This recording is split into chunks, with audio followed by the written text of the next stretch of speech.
Are you feeling frustrated and lost when it comes to dressing for your body type? Anastasia Hay, fashion empowerment coach and style expert, has been there. That's why she wrote her new book, Styles Perfect for Your Body Type, to help women make the most of their individual body shape and skyrocket their confidence and style. This book is your ultimate guide to unlocking the potential of your unique shape and creating a wardrobe that is truly yours. Styles Perfect for Your Body Type is packed with detailed advice and guidance on how to dress for your shape. From choosing the right colors to selecting flattering fabrics and cuts, this book has it all. So if you're ready to transform your wardrobe and boost your confidence, Styles Perfect for Your Body Type is your must-have resource. Don't miss out on this invaluable guide to creating a style that is uniquely you. You can purchase your copy, Styles Perfect for Your Body Type, today on Amazon.com. We'd like to thank Ministry of Hope for making this available. Hello, everyone, and welcome back to another episode of the Divinely Empowered Show. And I'm your host, Anastasia Hay, and I'm so excited to be before you today because I have some important information that I want to share with you in regards to health. But firstly, I want to share with you the verse of the day coming from 3 John chapter 1, verse 2. And it says, "Dear friend, I pray that you may enjoy good health and that all may go well with you, even as your soul is getting along well." We as Kingdom entrepreneurs, a lot of times, we find ourselves doing a whole lot of different things, wearing many hats, multitasking, and helping others. And sometimes we leave ourselves out of the picture. But God wants us as Kingdom entrepreneurs to have a well-balanced lifestyle, meaning we're getting our 8 hours of sleep, we're exercising, and we're taking care of our physical health. A lot of times, Christians and even non-Christians may neglect the spiritual side or they may neglect the physical side. But we as Christians, we need to acknowledge both sides, the spiritual and the physical. And although I believe in supernatural healing, I do believe that it's also important that we're doing our part here on this earth to take care of this vessel. And so I have my guest by the name of Barry Bevier, who is going to be sharing with us his expert tips on how to take care of your physical health. Barry Bevier, originally from a family farm, Ann Arbor, Michigan, developed a strong foundation of faith, work ethic, and a passion for helping others. With a master's in civil engineering from the University of Michigan, his career led him to Southern California. After the heartbreaking loss of his wife, Linda, to lupus and the effects of long-term medication, Barry shifted his focus to health and wellness. In 17, one had just graduated from high school.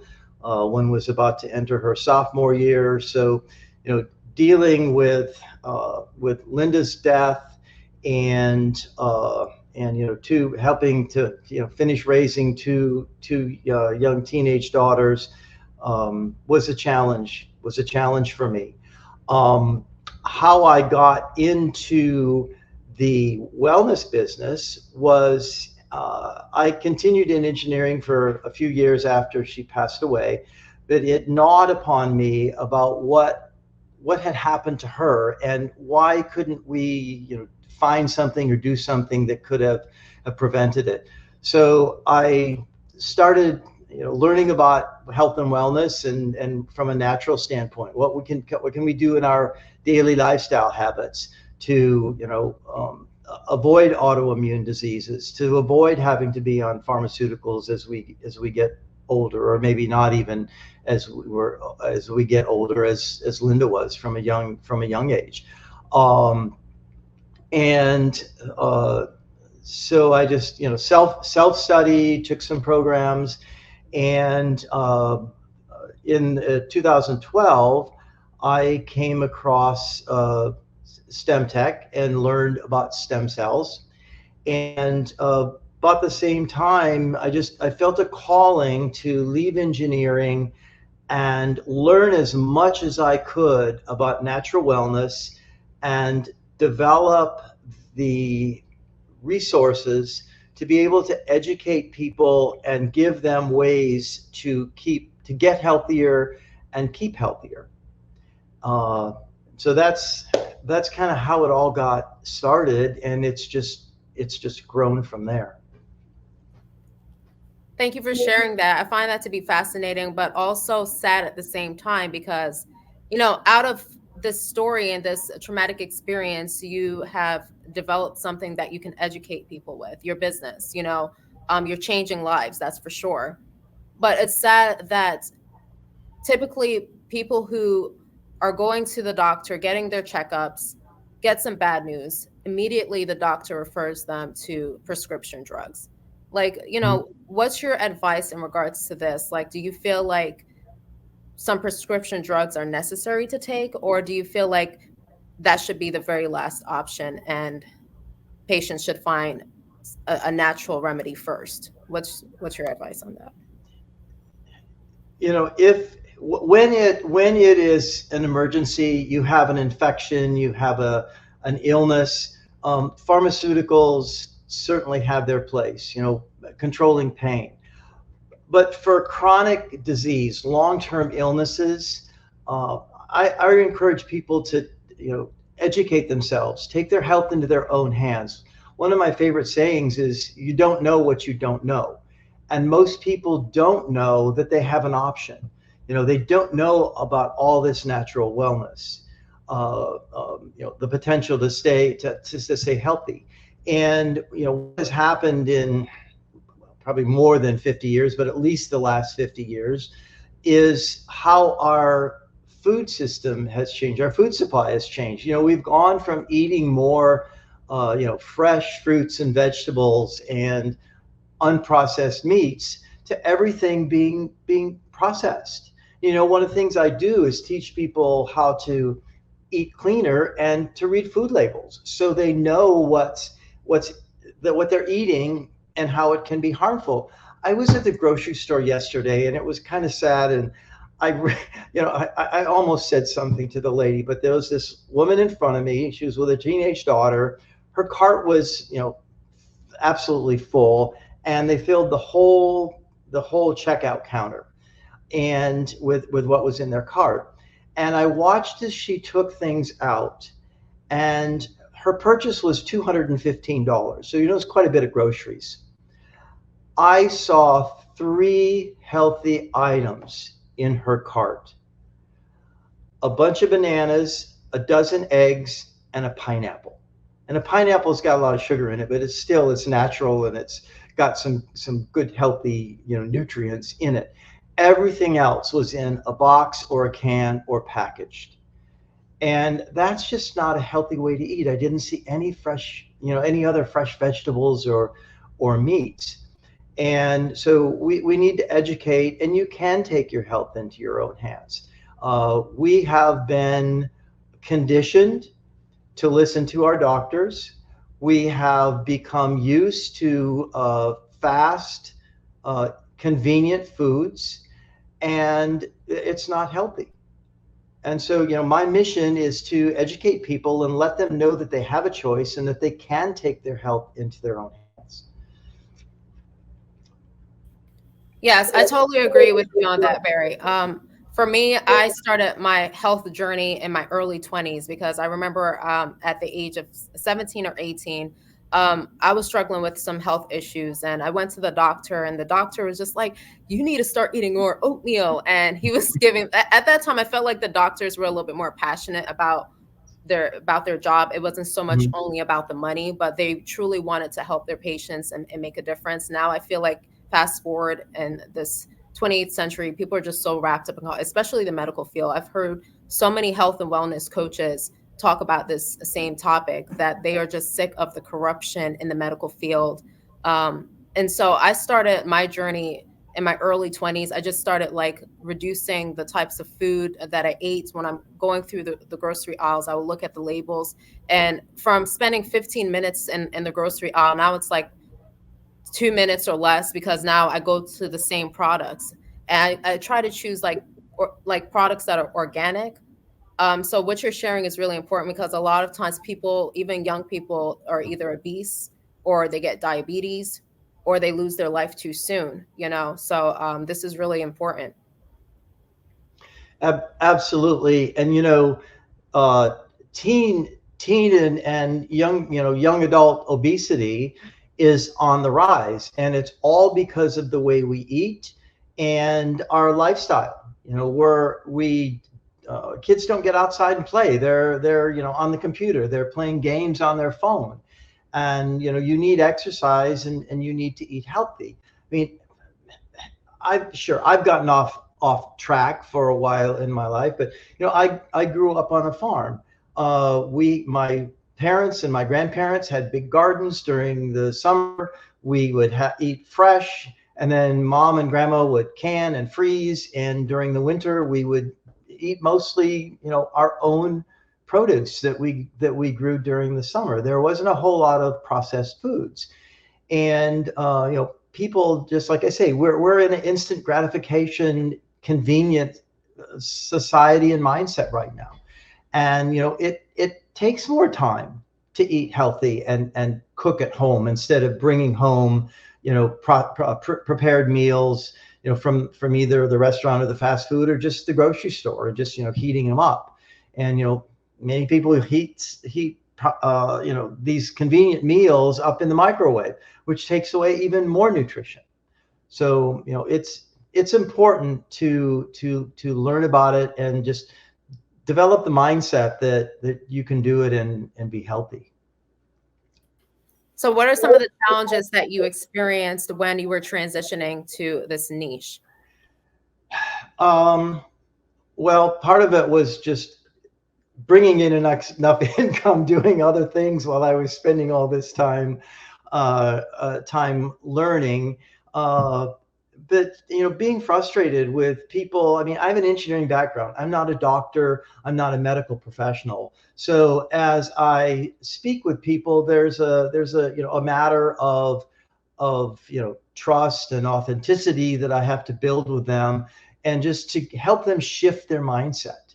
A lot of people, when you think of health and wellness, it's diet and exercise. Well, it starts, there's many other things, and I think it actually starts with mindset. Having the mindset that you can be healthy, that just because your parents or siblings have a medical condition, as they got older, or contracted it as they got older, that's going to happen to you. And it's absolutely not true. The majority of our wellness is associated with our lifestyle.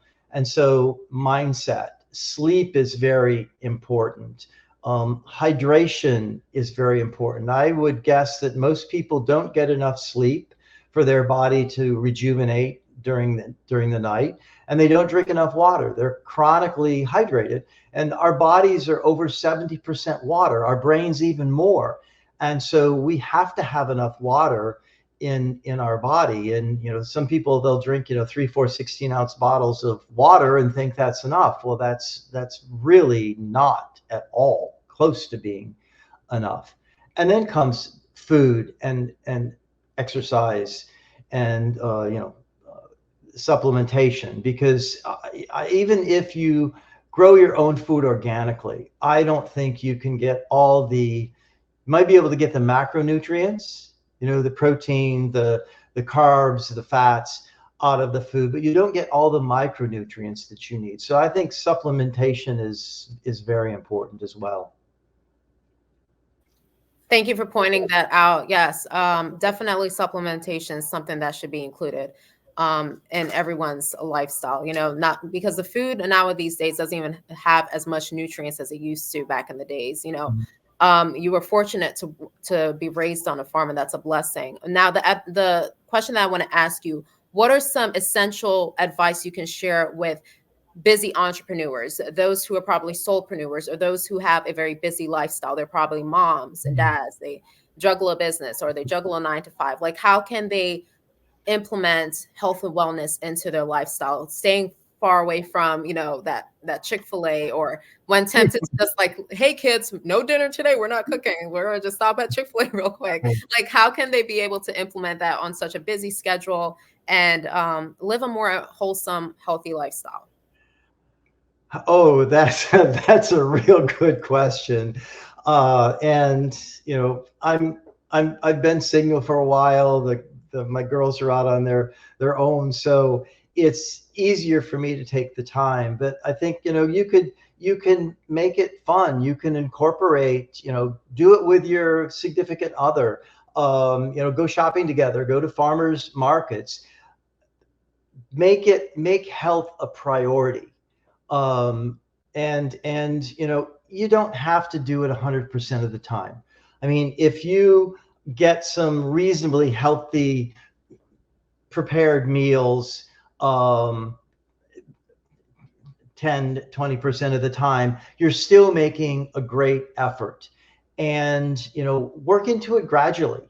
Learn how to read food labels. Learn what foods that have chemicals in them, and hidden sugars are a big thing as well. There's if you look at an ingredient and it ends in OSE on a processed food, that's some kind of sugar, and it's probably not good for you. But there's certain things you can start with. Just make the commitment that you're going to eat healthier. If you start, eliminating some of I call them white carbs. A lot of people I know have reduced a lot of weight just by not eating bread and pasta, and cut down on the rice and potatoes, and bring in more greens. Make a colorful vegetable and fruit priority in your diet.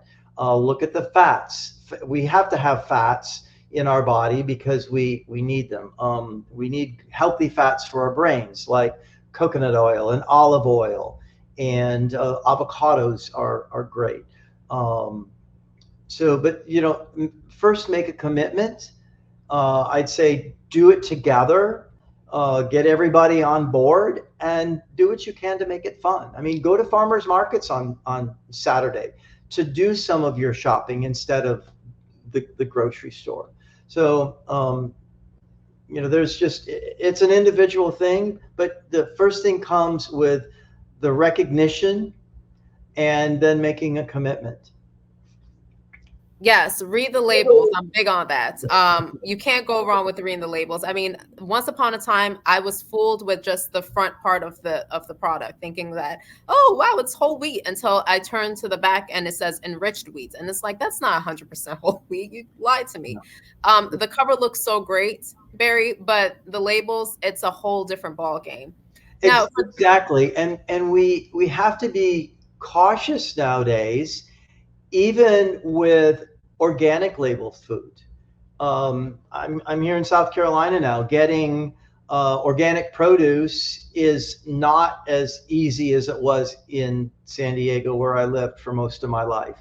And a lot of produce labeled organic comes from foreign countries. It comes from Mexico and Peru and Chile, and we don't know. It's labeled organic, but we don't know if it's organic or not. We don't know what's been used on it. And something that I had seen a few months ago and looked into it, and it's true, is a lot of grains that are grown organically are sprayed with Roundup just before harvest, so they ripen evenly and faster. And they're still labeled organic. So we're getting these glyphosate, Roundup chemicals on even our organic food. So we've got to be cautious with that. And toxins in our food are bad. We have to be careful with that as well. I totally agree. We definitely have to be careful. So the thing I want to ask you, for those who are unfamiliar, can you explain what stem cells are? Yeah, absolutely. That's my passion. Is one of my biggest passion is stem cells. So Dr. Alan Summersall the late Dr. Alan Summersall is a friend of mine, and he had a saying, and I love it. It's everyone has stem cells. Everyone uses stem cells. Everyone uses stem cells every day. Stem cells work, and they work every time. And so stem cells are God's miracle cell to us that provide all of our the potential for all of our renewal in our body. So the cells in all of our organs and tissues get old and die, and they need replenishment. And so they get replenished by stem cells. Now, stem cells are a master cell, an undifferentiated cell that's made and held in the bone marrow until our body signals, an organ signals it's needed. And when then they go to that tissue or organ, and they convert into that tissue. So a stem cell can convert into a heart cell, a brain cell, a lung cell, an eye cell, a skin cell, any type of cell in our body. And so that's our body's natural, stem cells are our body's natural way of rejuvenating it. And the company I'm with, StemTech, was founded in 2005 and discovered prior to that and did a lot of research that there are plant-based materials out there that release your own stem cells so you can get more of them. So if your body has stem cells, why do we need to do something to get more of them? Well, as we get older and start to age, the amount of stem cells in our body that's being released from our bone marrow decreases dramatically. And as a matter of fact, that's why aging occurs. That's why diseases occur. When you think of it, a baby in the womb comes from two cells, and those are stem cells, one from the father and one from the mother. And a baby develops very, very quickly in the womb over 9 months. And then it's born, and for the first few years, it grows very quickly. Well, that baby has billions of stem cells. And then as we get older, I like to make the analogy, think of how quickly a baby grows, how quickly you grow when you're a preteen and a teenager, and even into your young adult years. You're growing, you're maturing. Well, we have a lot of stem cells. And then think of when you're in your 30s or 40s. You aren't growing anymore. Maybe you're getting a little wider because you're got too many calories for the amount that you're expending. But you're starting to see the aging process. Well, when you're younger, you've got a lot of stem cells, and like a lot of things in our bodies, as we get older, they start dropping off. By the time you're 30, you have less than 50% of the stem cells being released from your bone marrow that you did when you were a preteen. And by the time you're 50, that number drops to maybe 20 or less percent. And by the time you're my age in your 70s, you've got less than 5% of the stem cells. So science has linked wellness and aging to stem cells. The more stem cells you have in your body, the faster you will heal and the slower you will age. So just think, when you're in your 30s, you start to notice the aging process. When you injure yourself or get sick, you may not heal as fast. And as you get older, that's even more pronounced. So it's important to get more stem cells in your body to stay healthy and to slow down the aging process. And so that's what I'm doing with StemTech and nutrition is all about. And then there's other methods also that are non-invasive, as well as the stem cell therapy that you may have heard about that's in the news, where you get injections of stem cells. Wow, that's amazing.